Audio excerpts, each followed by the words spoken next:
Hi, I'm Alicia. And I'm Robin, and you're listening to Bowel Moments, the podcast sharing real talk about the realities of IBD. Served on the rocks.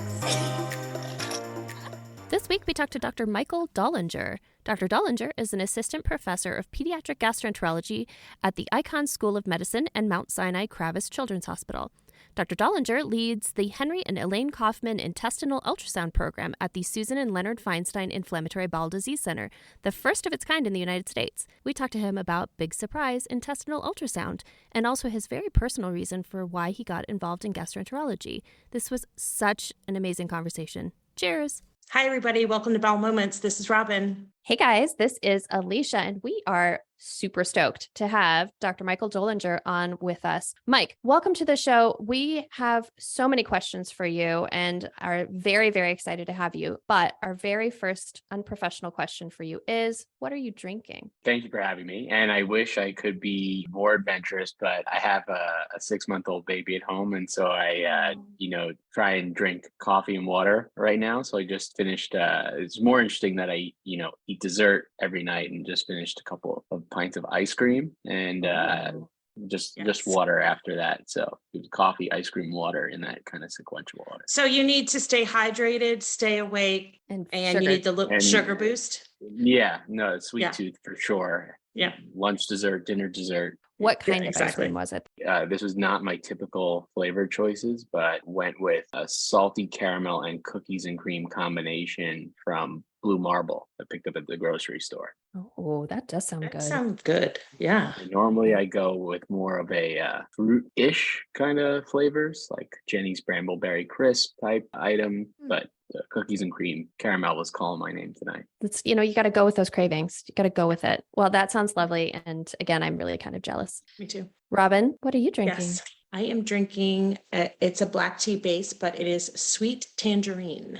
This is supposed to give positive energy for this interview. Yes. I love that. Like it. Let's manifest that. Let's manifest it. Well, once again, I'm drinking alone. I guess that shouldn't be surprising anymore. I thought about drinking tonight, but I didn't pull the trigger. I am drinking a mango margarita today. Did you make the mango margarita? I mean, I put things in a blender and That's impressive. Thank you. Felt really accomplishing. This is not a podcast about drinking or ice cream, unfortunately.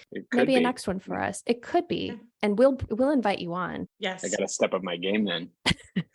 It sounds like you don't need to. It sounds like you've got the game and we just need to be invited to your party. Next question for you is, why did you choose pediatric gastroenterology and why IBD? It's a great question. I really believe that physicians who have a personal or vested interest make better doctors for their patients when you understand what goes on behind the scenes. And I think that those who go into the field with, that the diagnosis or disease or have family members with it really know how to care for their patients in a deeper, more meaningful way. But to digress from that, I wanted to pediatrics first specifically because I really wanted to be a camp counselor, actually. I loved being a camp counselor and did it all the way up until medical school through college, a day camp counselor of 4th and 5th graders. And I would have done that the rest of my life if I could have and made more than $3,000 a year. But that was the most fun I had every summer. Just, I really value working with kids. And I think there's something that they're so honest and there's something so really great about when you can make a child smile. It doesn't have to be in medicine, that makes you fulfilled and can really give meaning to what you do. And so that's why I wanted to work with kids. Kind of lost that a little bit in medical school and competitiveness, et cetera. You go into pediatrics, there's a stigma that, you're not maybe you don't score as well on tests and you're not as smart. I don't know if you know that most people go into different subspecialties with adults, believe they know more about physiology and are maybe a little bit better doctors than pediatrician. And so thought maybe internal medicine working with adults, but then I actually had pediatrics as my last rotation. And I fell in love again with working with kids and switched my whole career plan back to going into pediatrics. I didn't actually know that I wanted to go into pediatric gastroenterology or inflammatory bowel disease at that time. Really kept an open mind. And my wife, I was her orientation advisor in college. So I was scandalous. I was a senior and she was a freshman. And so in medical school, we had been dating for, at that point, I think a little more than 3 years. And she stuck with me through board exams, et cetera. And she has Crohn's disease in a very severe case. And she was seeing the best doctors at Mount Sinai. And I quickly learned that, if they didn't have many of the answers, and they really truly are the best in the field, but they're limited by the tools that they had and how to use them, that there's so much work and research and more that we can do for patients in the field that I thought I could go in here. And if the best people are so limited, that you can really make a difference if you can push the field a little bit further. And so that was really the driving reason I went into inflammatory bowel disease. I tried to go away from it multiple times, thinking that you don't want to necessarily live with something, and see it 24/7, but something, when you really care, just draws you back, and the gravitational pull to do something truly meaningful is what brought me into inflammatory bowel disease. So that's how I got the pediatrics, and then pediatric IBD as a career specialty, which I am lucky enough to do every day now. It's amazing.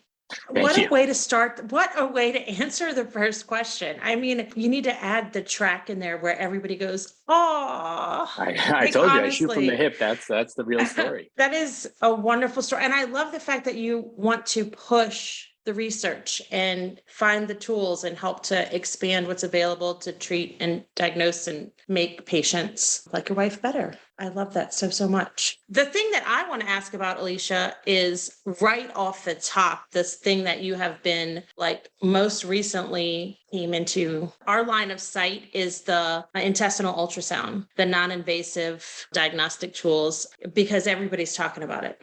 I don't know what you're referring to there. You have no idea. I just made it up. No, it's a foreign term to me.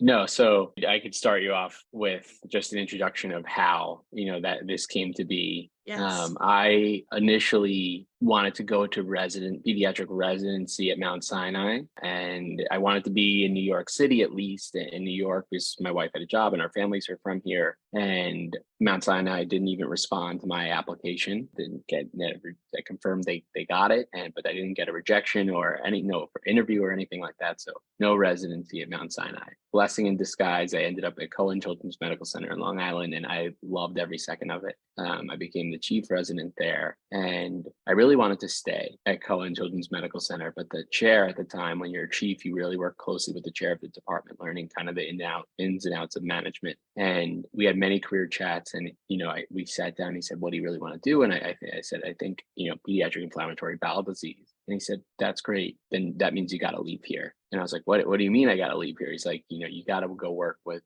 someone who's really the best in the field." And so they had a great program, but maybe he knew that for many reasons it's probably better to leave my own career, which is hard because I really did probably want to stay. And so that's how I got to kind of looking around at the programs, and I saw Marla Dubinsky was the chief at Mount Sinai, and I know it now more than ever. And then I kind of thought about it, that I knew, but I didn't. But she's really the top in the field. She's the real deal. Mentorship, patient care, everything you could imagine. It's tenfold more behind the scenes, the effort that's put in. And so I really wanted to go work under someone like that and learn from them. And so I interviewed at Mount Sinai. Even to this day, she'll tell you, definitely wasn't the greatest interview. I was pretty nervous, but I was lucky enough that I think they saw the genuine nature of really wanting to come there with a hardworking attitude. And so I ended up at Mount Sinai. It's a long-winded answer, but in my first year at Mount Sinai, I did mostly just learning how to be a fellow and how to exist. And I kept showing up in Marla's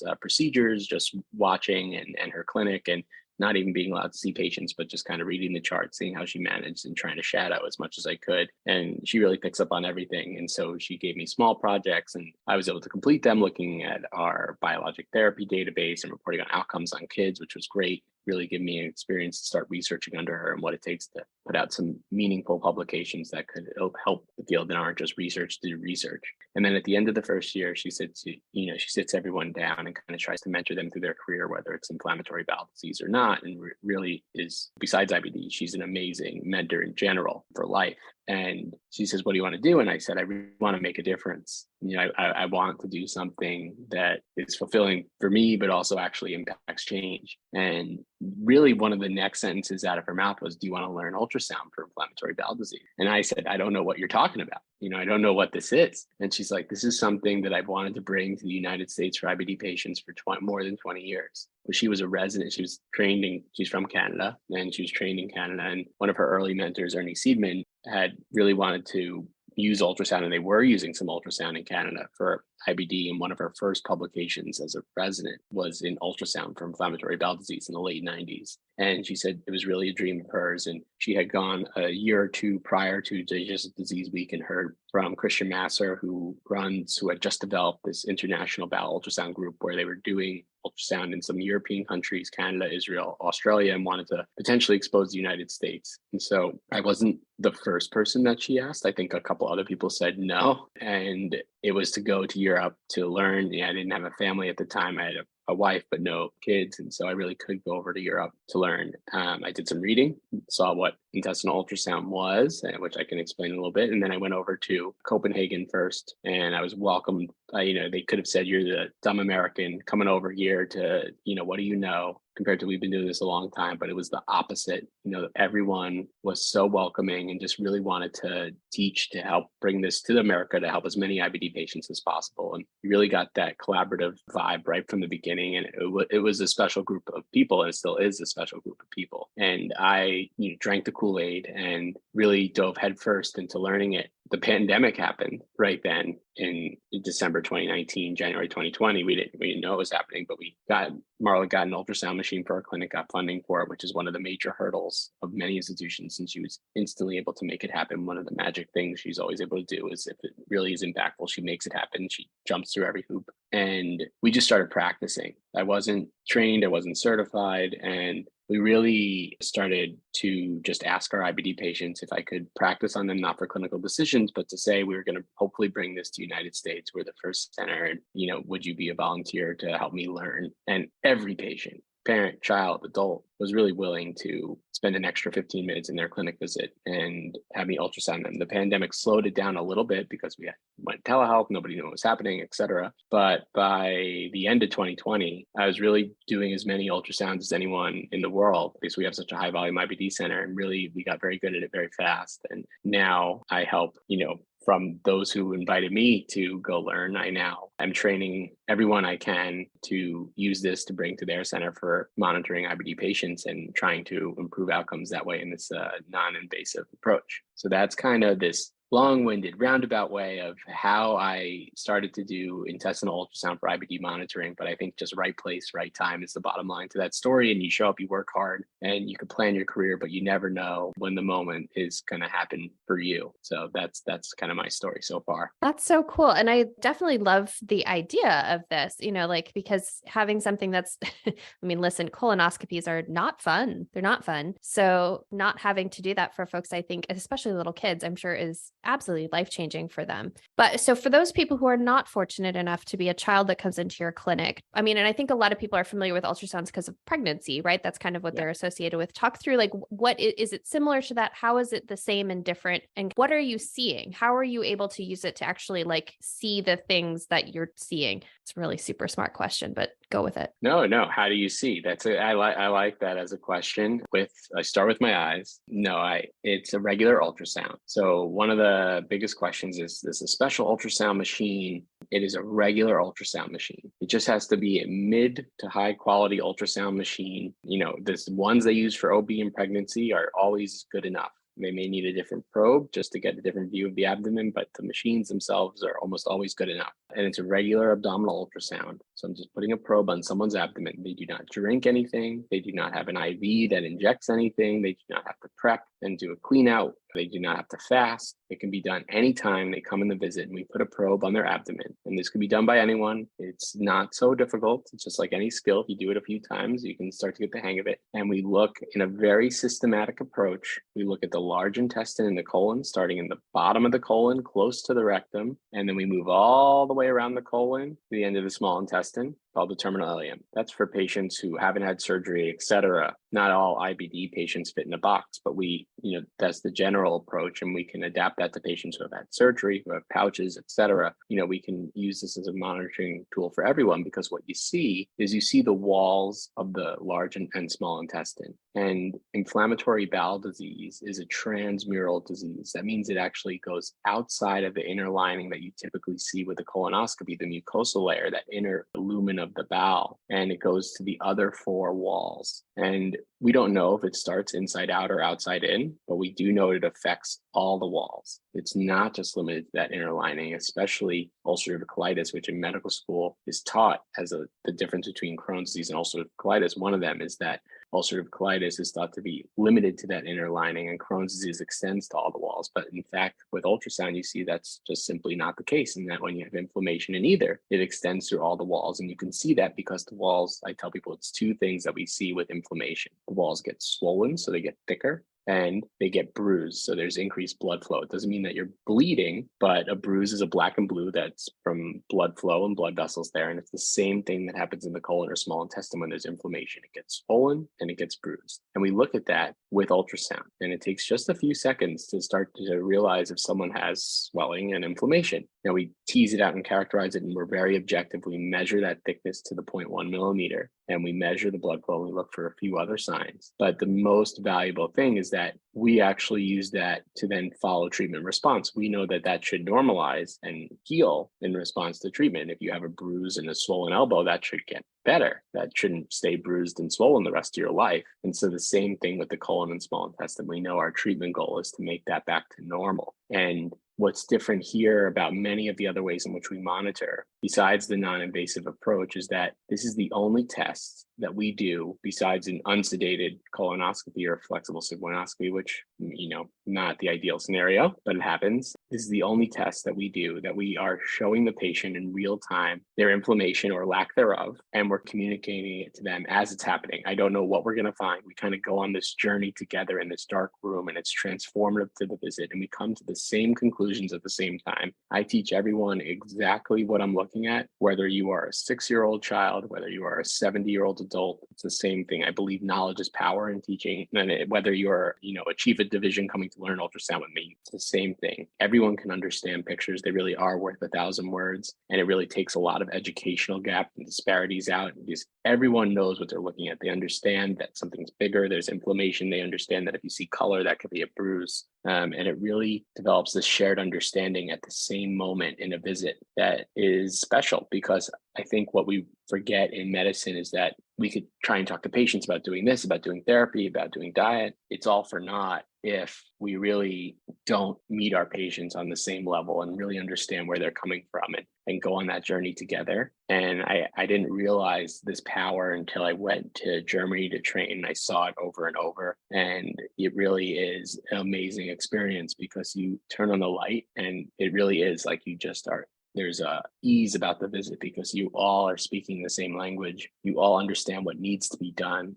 Here are the options to do it, and this is the approach. And there maybe is not one way to do it, but we know what the goals are, and it really makes a lot of sense to a lot of people. And that's why I think one of the ways in which it's so impactful. Yeah, that has got to be so cool, especially for little kids to really have that visualization and for you to be able to teach them about where their disease is affecting them. I think that's really a cool way to help them understand and help them make them part of the decision.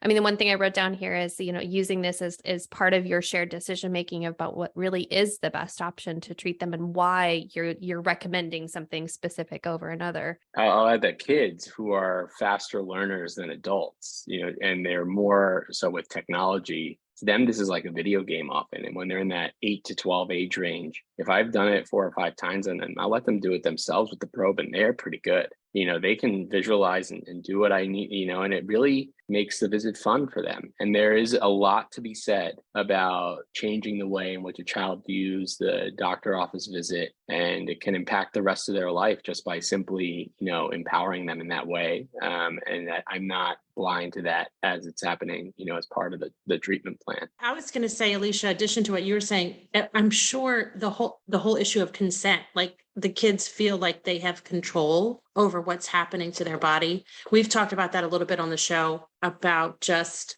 that whole dynamic of kids not feeling like they have control over what's happening with their body. I'm sure this is very empowering for them too. That's super well said. Really it empowers the child, who often, gets not even spoken to in the visits, when most of the conversation is often directed at the parents, or they're not even being looked at for periods of a half hour or longer. We really make an effort to talk to the child, even when they're a young age, and if parents even kind of redirect back to themselves, we really redirect back to the child. And this is a way to give them that control and reduce a lot of the fear and anxiety around visits. I love that. I really love that you're making the child the center of that visit, even though the parents sometimes want the attention on them. I would imagine that's hard. I get it. It's your child. But like you said, kids are super smart. And, if you talk to them like that, they will respond and be able to be a part of the treatment. And yeah, I love that. I'm curious about people with Crohn's disease who, like, when you're doing this type of imaging, are you able to see things like fistulas forming and stuff like that? So you're really able to see that many things. You have to understand when you're doing a test that every test has limitations. Mm-hmm. There are limitations in this, and that some areas are harder to view than others. The most important for Crohn's disease would be higher up into the small intestine. I tell people you have 17 feet of small intestine coiled up in your abdomen. We really focus on the bottom foot, and really even more so dial into, when we're using ultrasound, the last half a foot, the last 6 inches you can see perfectly almost in everyone. Usually the last foot, but the last 6 inches. And fortunately for this tool, it's the more common location is the end of the small intestine and the colon, which we can see very well. And we see changes in the bowel wall. Like, I'm looking at a magnifying glass, I can see fistula tracts, which are little holes in the wall of the intestine that may extend to other areas. I can see them just starting to form. I can see them in various ways, and oftentimes that are missed on MRI. And so you can see complications such as narrowing, called a stricture. We use ultrasound to look and monitor these complications in our patients, or sometimes we're the first assessment when someone comes with new symptoms, and we diagnose them using ultrasound with having a fistula or an infection in their abdomen called an abscess. Does it change at all with J pouches? Because I know a lot of our folks that listen, have J pouches. I've joked that we've becoming the J pouch podcast. So I'm curious how that may change with monitoring. What does it look different? Are you able to see stuff like pouchitis? Yeah, this is a good question. We're currently doing research. Some research would say yes. It's harder. It's definitely harder. And I think it comes with skill and practice and having the right probes to view deep in the pelvis where the pouch lies. It is more accurate if you do it from a perianal approach, which changes the visit, when you have to expose someone and do that. But right now, if you have pouchitis, ultrasound is not as good as it is for monitoring other inflammatory bowel disease activity to the gold standard of endoscopy, which right now for pouchitis really still is a pouchoscopy. It may get there, and we may, we're helping to do the research. Myself and Maya Kale at Sinai, who is our J-pouch expert, do ultrasound and trying to validate its accuracy in this group. And we'll often use it to look for patients who have this Crohn's disease pouch-like inflammation, or inflammation in the small intestine above the pouch, in the pre-pouch ileum. We can use ultrasound to monitor, but right now it's still more in the research phase than really a clinical decision-making tool that we use for IBD patients without pouches. Does that mean you're putting a probe in somebody's rectum? No, this means Okay, you put it on their bottom, and it able to look inside and look at the pouch that way, just by putting a probe on the wall of their bottom, but not inside. It's not internal. No, I didn't think Once you're going internal, really, then it defeats the purpose of a non-invasive approach. Then I think it starts becoming actually invasive. Yeah. And so for me, that would, not be ideal. If you're going to do that, you might as well have the gold standard test if you're going to make it invasive. Right.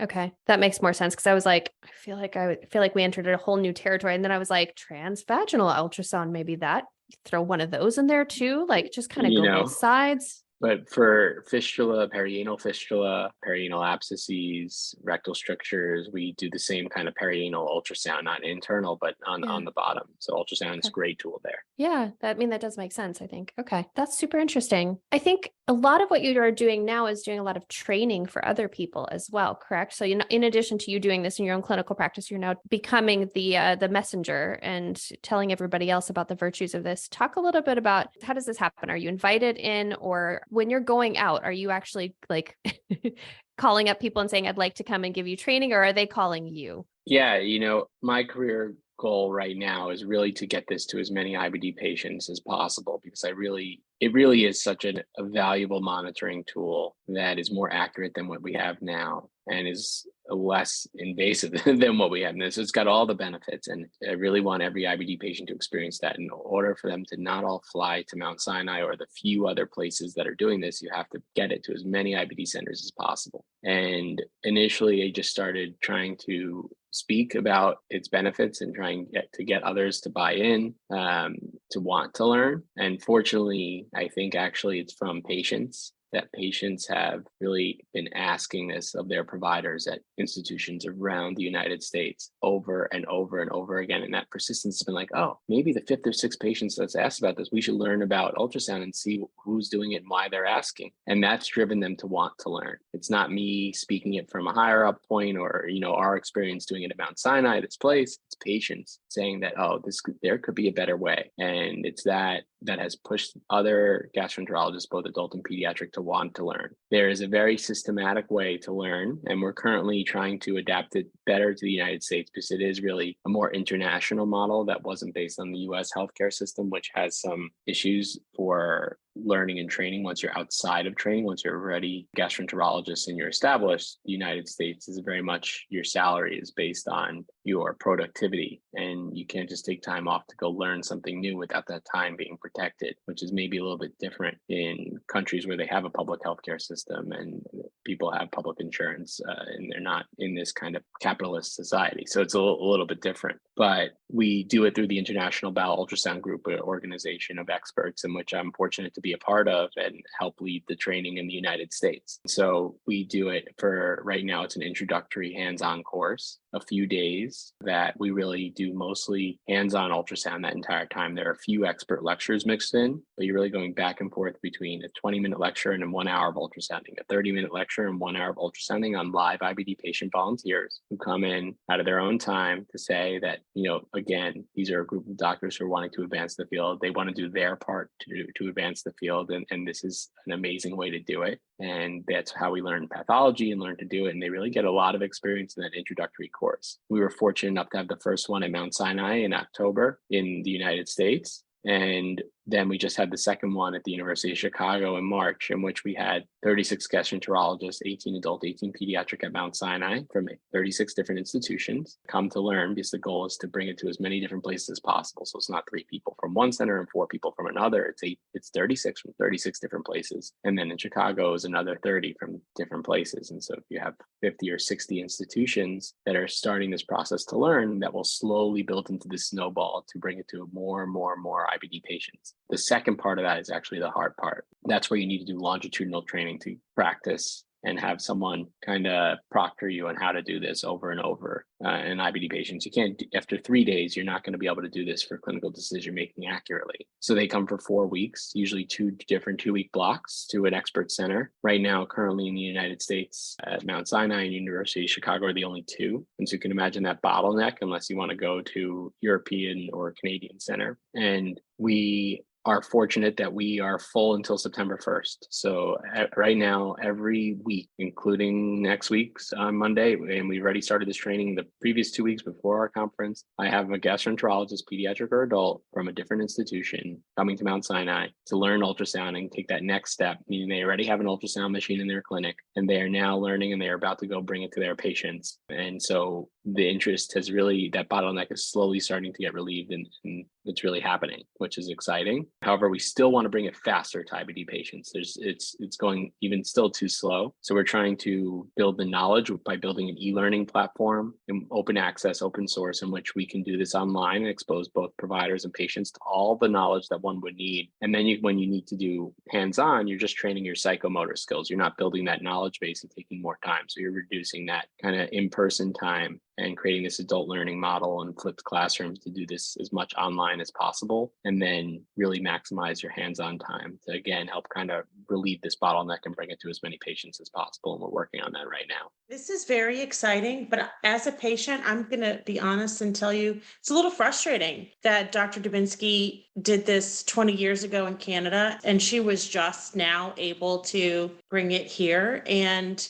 that it takes multiple patients asking their doctor about this in order to get them to even explore this as an opportunity for, less invasive, more accurate care for their patients. I mean, I'm so excited that it's happening, but also like 20 years, man, 20 years. Yeah, and even with that, and even with a lot of the buzz, and you having me on here, knowing what I do, most providers who see inflammatory bowel disease patients do one, not know what intestinal ultrasound is, or if they do know, they do not think it is a valuable tool to bring for their patients. And so we are still dealing with the 1% of IBD providers in the country who believe in this and are taking the next step to learn. I'm fortunate that they are a lot of the leaders in inflammatory bowel disease and leading centers that have recognized this, but the majority who treat the majority of patients do not believe in this. And, there are some major institutions there that believe that they have radiologists that can do this. And what I tell them now, because I have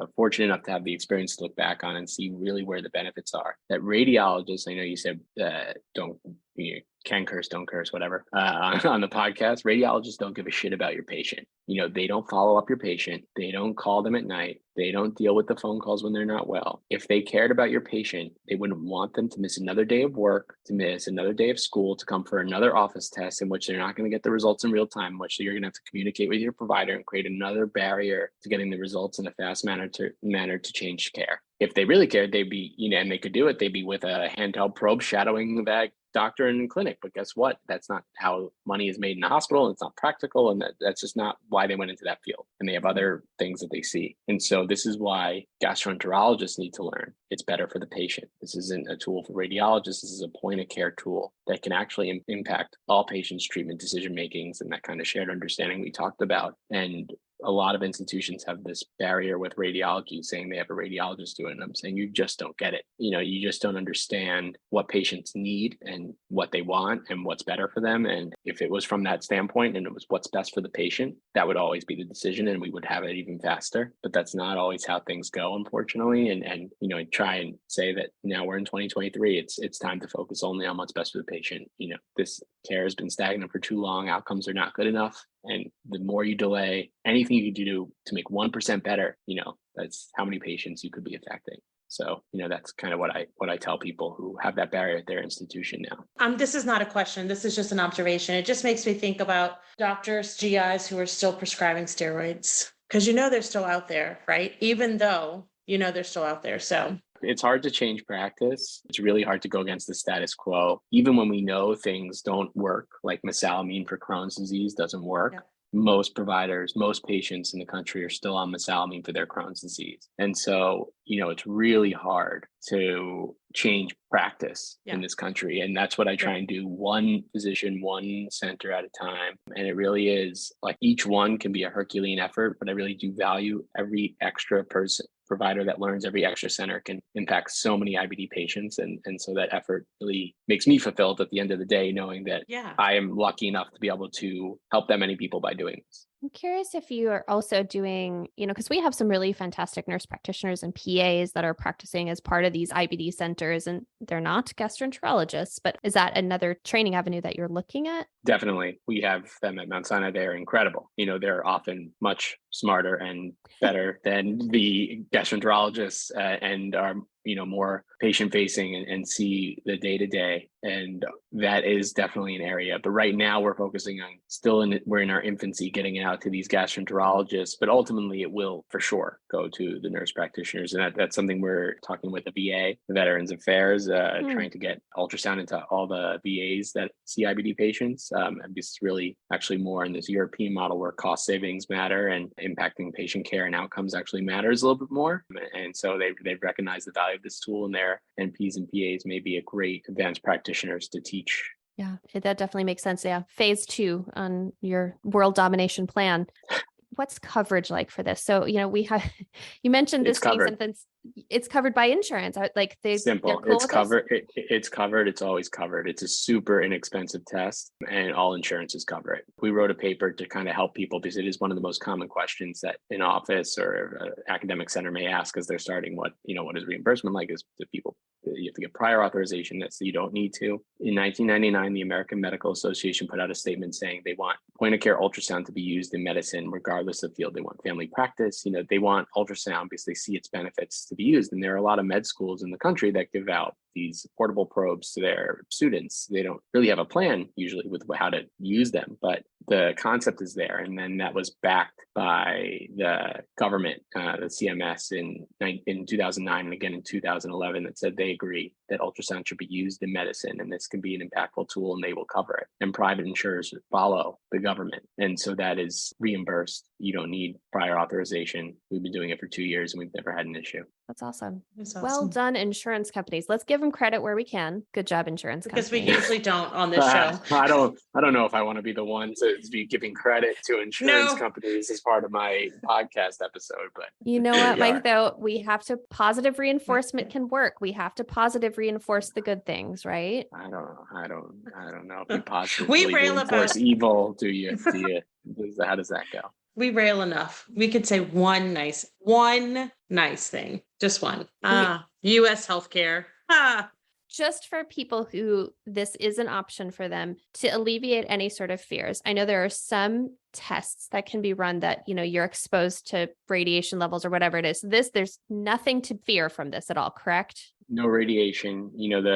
The example of that is we use it as our primary monitoring tool for pregnant IBD patients to not only look at the baby, but to look at the colon and small intestine at the same time. And so if there was any harm there, this would not be a tool that was being done. So there is no radiation, there is no harm, there is no risk to this tool. I figured that would alleviate some fears for Of especially some course. of our parents with their little kiddos being exposed to all sorts of stuff. So that's helpful. The other one that I brought up with you was MRI as another way of monitoring. Is there a reason why you would move somebody from perhaps a situation where you've been using ultrasound into a situation where you'd want to look at them in an MRI instead? Yeah, every test, it's not that one's better than another. It's that they're different and they have different value of looking for different things. And there are definitely patients who I do not think I'm comfortable with what I'm seeing. I do not understand. I do not have the best view. And we need a cross-sectional imaging tool. And MRI doesn't have any radiation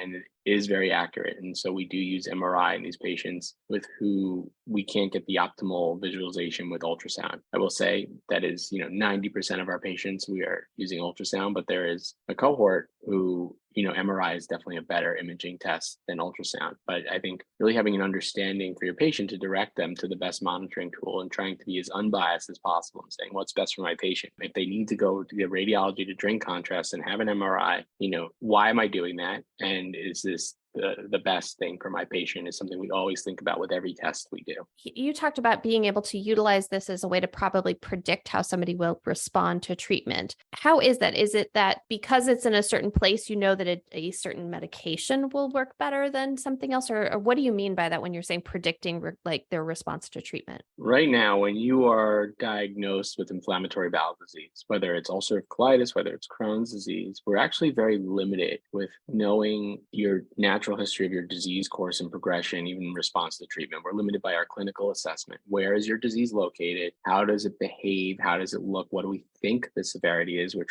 we do an objectively poor job at assessing as gastroenterologists, or else we do a better job of treating. And we try and make the best decision based on these soft clinical tools. We don't have so many objective predictive factors that we use in regular practice to know how our IBD patients may respond to one therapy or another. Ultrasound can actually change that. We know that if you have higher levels of bowel wall thickness in certain parts, whether it's the small intestine or certain parts of the colon, you're more likely or less likely to respond to a therapy. But it's actually most valuable in the early assessment of treatment response, not choosing a therapy per se. We help to guide that decision. But once you choose a therapy, most providers say, great, you're feeling better 8 weeks later. That means you must be doing better. Your labs are normal. Here's a stool test that you're not going to submit. And, we'll go on. For ultrasound, we can look as early as we want because it takes me 5 minutes and we can view that segment and compare it time over time. And so we typically look 4 to 8 weeks later and we're able to show that, and we're not the only ones, that at 8 weeks, we can predict if they're going to be in endoscopic remission, healing on endoscopy, which is our current treatment goal, which we could debate for another time if that's the right treatment goal. But one of our current treatment goals after a year, and at 8 weeks, we can predict it with 100% accuracy using ultrasound. Well, the current standard biomarkers, our C-reactive protein, one of our blood tests, our clinical symptoms, are about 60 and 70% accurate. And so say, 70% is pretty good. 3 out of 10 patients you see, and I see 20 patients in a day, 6 out of 20 patients, I'm going to be wrong. That doesn't feel great. So, if I can be wrong in 1 out of 1,000, that feels much better. Ideally, you want to be perfect, but, anything we can do to get better outcomes and prediction and say, if you don't hit these benchmarks for response on ultrasound, a decrease in the swelling, a decrease in the blood flow that we define, we can optimize your treatment. We may be able to do that earlier before you have bowel damage that's accrued in scar tissue that we can't treat at the moment. We don't have those therapies. Or we could switch therapy earlier and say, we didn't get the right class in the beginning. We didn't pick the right medicine. We didn't pick the right approach. We're not going to wait until you're a year or 2 down the road and you're already starting to develop complications. We're going to make that change earlier because we know there's no point in beating a dead horse and kind of saying that, the definition of insanity, do the same thing and expect something different. We know that it's not going to happen just with more time at a certain point. And we know that earlier than ever before. And so most people fall into this trap of just waiting too long. And now with ultrasound, we don't have to. So first of all, I volunteer to be a guinea pig. I will get myself to New York, pay for my own place to stay. I will do as many ultrasounds as you need for people who need training. I do have a J pouch, so I don't know how helpful that is, but my Crohn's is in my stomach. I don't know how helpful that is, but I'm 100% will be a volunteer. I know you have lots of people in New York, so you don't need extras, but number Appreciate one. it. Are you able to see it in the stomach though? Like, are you able? No, Damn no, it. the stomach wall is too thick. It's too muscular. So you can see the stomach, but you can't. The only way right now to view that area is endoscopy. That's the only way to really visualize that area. Also, the second thing I know, I'm lucky me. I was going to say my blood is a liar. So relying on blood tests for me is I usually have to be really, really, really sick for my blood to actually show that I'm sick. Correct. That's the majority of patients, Yeah. actually. So, I can't talk right now because the more that you talk about how good ultrasound is and the more I think about people not using it, just makes me angry. Well, it's that anger from patients that really fuels adoption. It could be me talking level-headed in the research and the evidence of why this is better, and that doesn't move the needle, actually. What moves the needle is patients being angry and their providers feeling that, and multiple patients saying the same message over and over. That's what changes care. It's not doctors, it's not research, it's patients. I've seen it time and time and again now. And so I'm a firm believer in that. That's also what we use for legislative advocacy as well. You get a bunch of people fired up and then you go have them talk to their legislators. Because like you said, I can talk about facts and figures of stuff all day long, but that's boring and nobody cares. But when Robin shows up and is like, let me rail against the American healthcare system because of how it screwed me over, they're like, oh shit, I better listen to Robin, Speaking of the American healthcare system, I am curious if this has helped with appeals for people. Because, a lot of times insurance companies want to say, it doesn't matter what you, Dr. Dolinger, decide is best for this patient. We're going to make them start with this instead, and then we move to this. So is this tool helpful in getting patients to the treatment that you actually think is best, or to jump through some of these insurance hoops maybe a little bit faster? Oh, absolutely. That's a huge help, unfortunately, because again, patients feel better. Their labs may not show the severity. We see inflammation when people feel good all the time and they need a different therapy or need a new therapy, or insurance denied the previous therapy. And now we say, guess what? They still have inflammation. They didn't need to undergo another colonoscopy to figure that out in a long period of time. We say, here's the ultra, and it works. And we say, because I don't think insurance companies know what we're doing. We're like, this is severe inflammation on this cross-sectional imaging tool. And, you said this would have been better and now it's worse. And here we are. And it works all the time. We use it for an appeal in a tremendous amount of patients successfully. That's awesome. That alone may get people to start adopting this, frankly, just because. No, definitely. Appeals are a huge headache for providers and patients. And, I will also add that having a wife who has Crohn's, who you've been on that other side when actually, your medicine, the anxiety of getting a medicine approved or having it delayed from insurance denial. As a provider, you may say, oh, there's paperwork, I have to call, the hours, this, but actually that is one of the things I pride myself on, is taking that time and effort to do it for patients, because you realize it's unfortunate part of being an IBD physician. I'm sure many other immune mediated diseases and chronic and inflammatory conditions in 2023 is working through the healthcare system for them to get them their medicines makes a huge difference. I really want to ask you about the healthcare system in Germany, but I feel like that might just bum us out further. So maybe I'll hold In that the one. hospital, no one really spoke English, so I didn't really learn too much about the healthcare system. I just got like a thumbs up or thumbs down for the most part from the patients. So, I thought they would even understand English, but that was not the case, which was a really amazing experience actually to communicate with people without language. So really interesting, but can't give you too much about the healthcare system as a result. So your colleagues that you were working with were not as communicative about the system as you. I was hoping they would be. Dang it. No, and no, it's that you can definitely feel that it's different. I'm just Breathe. fuming on the inside. I'm just fuming. I am so pissed right now. But your provider seems like somebody who would be an early adopter. So perhaps she's on the list. Yes, this is true. I'm not mad about my doctor specifically, but also I've had Crohn's disease for 23, 24 years now. I've had multiple surgeries. I've had a couple of tempostomies and now a J pouch. I have a J pouch with Crohn's. I mean, I've been through I don't want to jinx myself here. I just haven't had a fistula. That's one thing that I haven't had, but my Crohn's is in my stomach. So, I'm not saying you can't get a fistula in your stomach. I don't know the science behind that. I am not a medical doctor, but I feel like I've been through the ringer and I'm mad for everyone else. I did have doctors that I was like, okay, I can't see this guy anymore because he doesn't know what he's talking about, and have had to go through that process too, and have had medication denials and had to go through the appeals process and had to go and get samples because I didn't get my drugs in time. I mean, I feel like I've been through I would get a blackout on IBD bingo, I feel like. So I would win every time. Not something you want to win. Not something you want to win. It is not. Not aspirational. It's like I feel hopeful for what you're doing, all of the work you're doing, and the fact that you're evangelizing this, but also like just so angry about how long. I mean, this process could have been started 20 years ago. So no, I used to get super angry all the time, even now. But I think for my own health, you got to keep an even keel and channel that and I think you clearly do, to positive methods. So it's hard. It depends on the day. Yeah, it's hard, but depends on how many mango margaritas you've had over there. Correct. Yes, definitely. Usually after the mango margarita, it tends to get spicier. So I'm curious if there's credentialing that you're developing to go along with this. You'll get some sort of like certificate that's like, I passed, good me. Yep.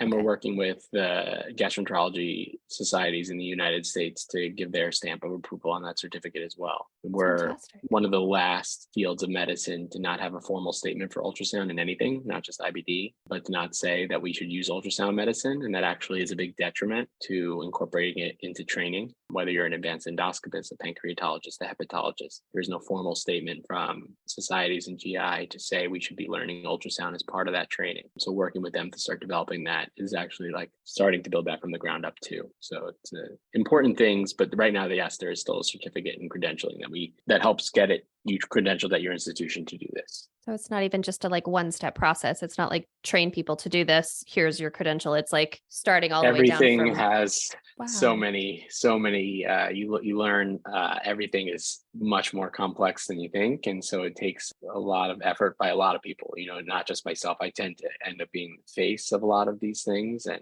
a part of it, but it's definitely, a village and not just me. Well, if we can help you, let us know. Probably can't, but Thank you. No, just doing this and getting the word out is super helpful. Fantastic. Well, we'll fire up some patients for sure and get them talking to their providers. Okay, now here's my curveball question, because I went on your Twitter account and you were just at the Digestive Disease Week conference. And so when we're recording this, it's literally just finished. And you had actual live people in a booth and you were doing ultrasound on for real live people in the middle of an exhibit hall. Yeah. Correct? Yeah. It's not the first time we've done that either. But, you try and get people's attention. When you believe something is so helpful, you try and get people's attention in any way possible. And nothing stops people like when they see a live person on a table in the middle of a conference in an exhibit hall. And, whether it's a med student who has a chance to come over, a resident, a fellow, someone from different countries, India, parts of Asia who are at this conference, or again, it's people already starting the training, wanting to practice and talk more. It really helps to have those one-on-one conversations, and sometimes you just need show-stopping, attraction to get people over. And it really is, you interact with hundreds of people throughout the conference that way. And I treat every interaction the same. You never know who that one person you're going to impact is going to get it to their institution and more IBD patients. And so I find it really, really helpful. Who was the person that you recruited to be your volunteer? It's there's obviously not his name, but how did you get this person to volunteer? There's an agency in which you can get models for healthcare purposes. They get paid and they are great. I think I'm not sure how you get to become a model for that, but it's great. But the picture I saw was a gentleman. So does he have IBD? No, he doesn't have IBD. You don't really know what you're going to get when you get a model, so you don't have your pick of choice. Last year, they don't give you a catalog where you're like, we had someone who was obese with a kidney transplant right where you needed to see. And I was still able to show that if even with the kidney in the middle of their right side of their abdomen, we could still see the areas we needed to for people that had never done it before. So if you could do it there, you could do it on your traditional IBD patients. So you really don't know what you're getting. So you really got to be good at ultrasounding because you can't have standing there and not know what you're doing, but it's a lot of fun. So are there any people that this doesn't work for, that is like not advisable to be using these, other than perhaps, somebody with Crohn's disease that's in their stomach like Robin? Yeah, sorry, I think patients with higher up small intestinal disease or into your, something called your duodenum or your jejunum or your stomach or your esophagus, those patients, this is not the ideal tool for. Almost everyone else, that's great. Weight is not a factor necessarily, like you just mentioned this gentleman. Okay, cool. That's awesome. Ultrasound technologies improve so much with probes and different ways that we really get, there maybe you can miss mild inflammation and your accuracy goes down slightly, but it's still better than anything else that's out there. I'm so impressed that you can actually see anything, because you had some pictures on one of your papers, and I definitely was like, that looks like a big mass of garbage. And so I was like, real glad that he knows what he's talking about. Because I felt the same way, when I started. So I never saw an ultrasound image when I went over to Europe, besides a few papers, and here I am today. So you never know. Right. Or like babies, which they just look terrifying. So clearly this would not be my forte in medical school. So, well, when I went to the rheumatologist for the first time, they had an ultrasound in their office and looked at my knees and my elbows and stuff. So I thought that was pretty we're cool. Always behind we're behind the rheumatologists in GI. We're always following them. Those rheumatologists. Interesting. Always a step ahead. Why is that? I don't know. I don't know. But even our current approach, our treat to target approach, what we call it, is based on rheumatology. It's not from IBD. I think it's because there's more patients with arthritis and rheumatological diagnoses. There's over 100 different rheumatological diagnoses. And I'm throwing this number out there, 60 million people with some kind of rheumatological diagnosis versus our 3 million IBD. So there's probably a little bit more money there too. I guess my thought was like, if you have that many diseases and that many people, then how do you get to like be as innovative as they have? Because you just have more shit to deal with, with like inflammatory bowel disease. Like if you have a smaller amount of people in a narrower field, like it seems like you should make innovation happen faster. But again, I'm not a scientist. So yeah, it's also harder to study the GI tract than the joints. You need more invasive approaches to get outcomes for GI. It's why dermatology advances faster than us too. It's easier to study the skin than it is the gut. Damn it. Well, that's just rude. I know. It's unfortunate. Just turn everything inside out for a little bit. Mike, it has been such a pleasure, but we have been talking to you for more than an hour now already. Yes. So final question for you is, if you had one piece of advice for the IBD community, what would it be? And we've already talked to you about this and said, you are welcome to do 4 different categories. So you are extra special. You got parents, you got providers, you've got patients. What was the 4th? All of the above. I don't know. I thought there was 4, but you've got 3 now. Sorry. So Alicia, 1, B, C, 4, pick one. My advice would be to not accept the status quo, to all of the above, but is that we, even to the best of our ability, it's why I went into the field, and it humbles you every day. You think you can practice the best, but you can't fix everyone right now, and our outcomes are not good enough. And so if you fall into the trap that what you're doing is the way to do it, you'll never think outside the box to move the needle far enough to help as many people. So I always encourage, and this is what I learned from Marla. She's always looking to push the needle, to do something different, never settling. We're onto the 5 things down the road every day. There are new ideas, and it's not just doing research to do research. This is doing only impactful research that's going to change care at this point. There's no other goal. And so for patients, for providers, that should always be to just keep challenging the status quo. And for patients, don't accept what your doctor tells you as the be all end all. Question them. There's evidence out there. They may not know it. They may not use it to the best practice, or they may. But I think you should question everything. Don't just accept it at face value. And I think you'll be better off for it. That is an amazing answer to that. That is going to be our soundbite for this episode right there. Don't accept the status quo. And I could ask you another question, but I'm not, because we literally have been talking for more than an hour. It's like the last question. Yeah, one more time, but no. So thank you so much for joining us. Thank you to everybody who's listening, and cheers, everybody. Cheers. Thank you for having me. Hi, this is Dr. Mike Dolinger. If you enjoyed this episode, please rate, review, subscribe, and share it with your friends.